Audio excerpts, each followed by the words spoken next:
اليوم أيها الأصدقاء سوف نأخذ ميزة جديدة من ميزات الإكسل، وهي التحسس بالخلايا.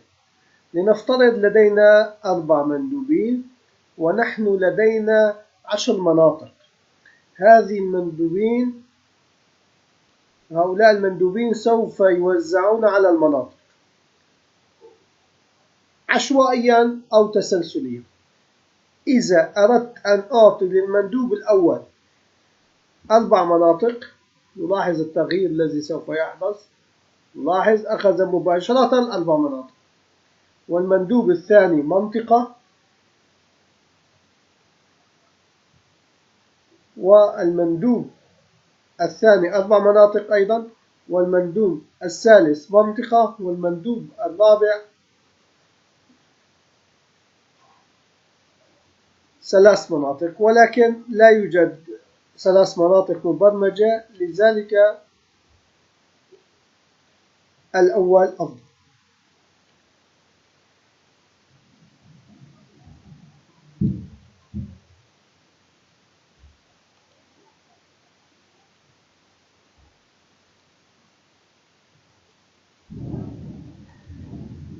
هذه التغييرات التي تتم استفدنا من مجموعة من الدالات. الدالة الأولى هي دالة الإف مع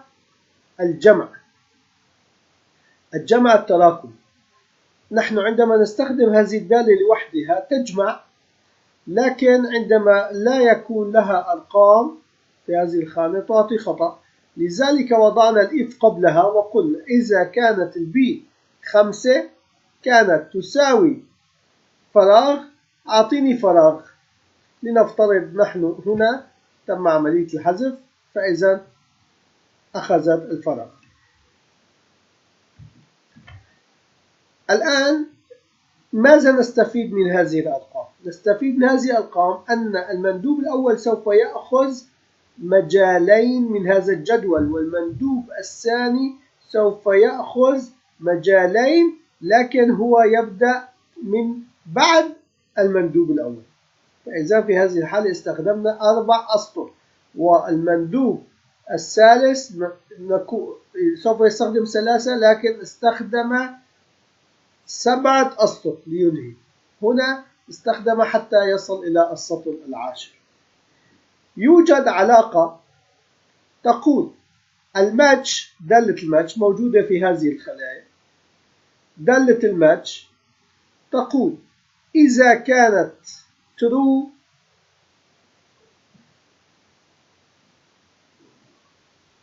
على أساس، نلاحظ عند تحديد دالة الماتش نلاحظ النتيجة التي سوف تعطى أننا في السطر 4. فإذا في هذه الحالة المندوب يأخذ السطر 4. أما هنا إذا أخذنا الماتش وطلبنا التحديد، نلاحظ أيضا في السطر 4 من هذا المجال. أما عندما نأخذ المندوب آخر نلاحظ سوف يعطينا السطر 3.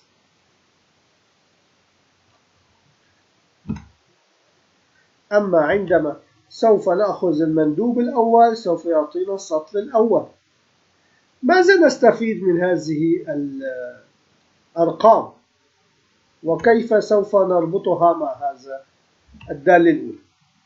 إننا عندما قلنا لماتش أنك إذا كنت ترو على أساس السطر الذي أنا أقف عليه -1. لماذا -1؟ لأن هذا السطر هو يعتبر السطر الثاني، لكن ضمن الجدول هو السطر الأول، لذلك وضعنا -1. فإن الشرط يقول السطر الذي أنا أقف عليه إذا كان أصغر أو يساوي المجال من C2 ل C5. C2 ل C5 إنها الأرقام التي تم تسجيلها ضمن علاقة الجمع. بهذه الحالة الخانة الأولى تقول إنني true، لكن رقم السطر إذا طلبنا هذه الدالة الوحدة تقول 2 وشملنا معها الناقص 1 نحصل على 1. بهذه الحالة إذا كانت الواحد أصغر أو تساوي المجال من C2 ل C5 نلاحظ أنها تأخذ true فإذا إنها تحققت. وبهذه الحالة الماتش نقول لها أن الترو تحقق. نلاحظ نتيجة الماتش تقول إنك في الخانة الأولى في السطر الأول من هذا المجال. كيف تحسسنا وكيف استفدنا؟ عندما نأخذ المندوب الثاني ونقول له أنت بأي سطر وأطرح منه 1 وبهذه الحالة ما هي النتيجة؟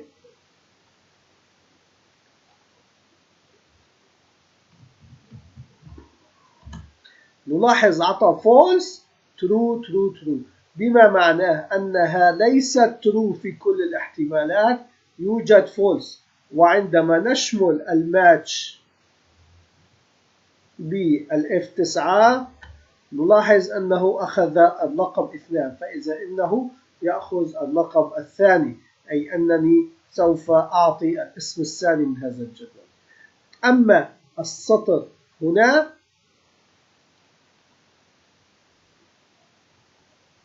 مشابه للبرمجة السابقة. الماتش الموجودة هنا عندما نطلب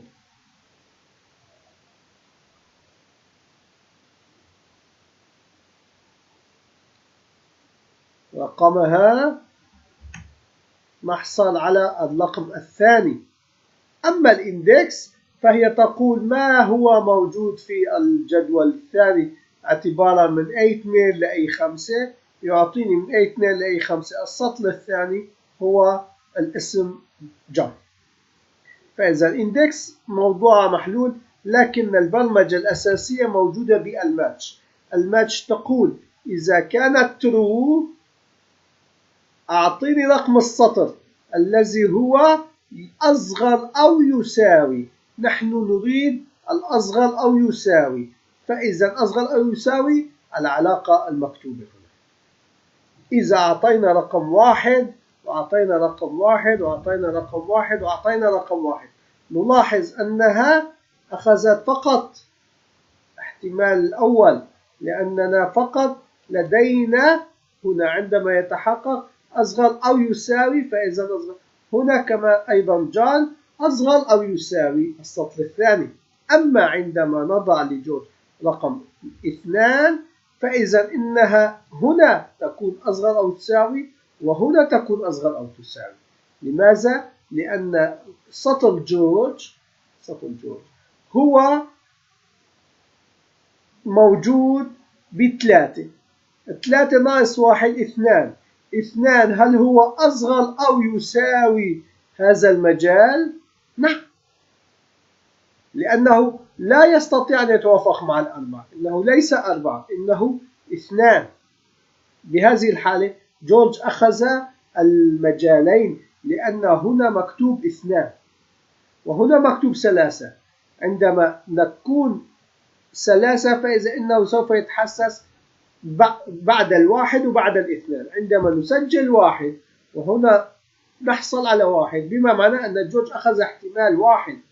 وهذه العلاقة الموجودة هنا أن السطر الذي أنا واقف عليه إذا طرحنا منه 1 هل هو أصغر أو تساوي هذا المجال؟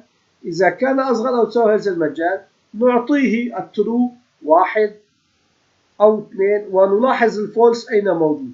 أما عندما يكون الاختيار أكبر الفولس يكون أكثر. لنلاحظ الآن سمير لماذا أخذ هذه الاحتمالات؟ لأن سمير عندما تم التحقق منه نلاحظ هو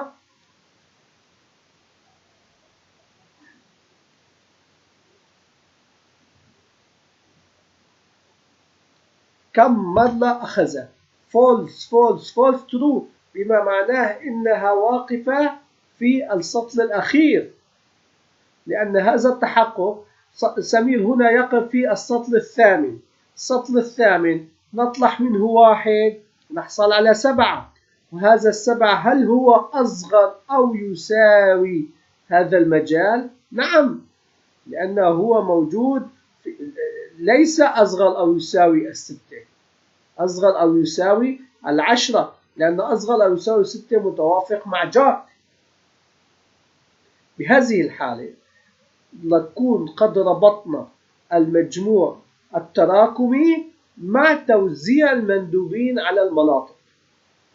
إندكس دالة نهائية لأنها تعطينا اسم المندوب، أما العلاقة هي هنا التراكم. نحن مطلوب مننا كمستخدمين كمدراء أن نحدد عدد المناطق التي يجب أن يذهب إليها المندوب الأول والمندوب الثاني، أما هنا هذا الجدول يترتب لوحده لكي نحصل على ما نحن نريده. شكرا لمتابعتكم، أرجو أن يكون الشرح كافيا ووافيا والعلاقات تسجل. أرجو أن تعيدوا وتسجلوها لوحدكم. إنني على مبدأ أن لا أرسل ملف التنفيذي أو ملف الإكسل مع الفيديو، لأن الشرح بسيط جدا، ويجب أن نشكر الجهة التي أصدرت فيديو مشابه وأنا اطلعت عليه ونظمت ملف جديد وشرح جديد وتنسيق جديد. أرجو أن تكونوا أنتم أيضا تنظموا شيئا جديدا ولا تأخذوا الأمور بملفات جاهزة. شكرا لمتابعتكم، نلتقي غدا إن شاء الله.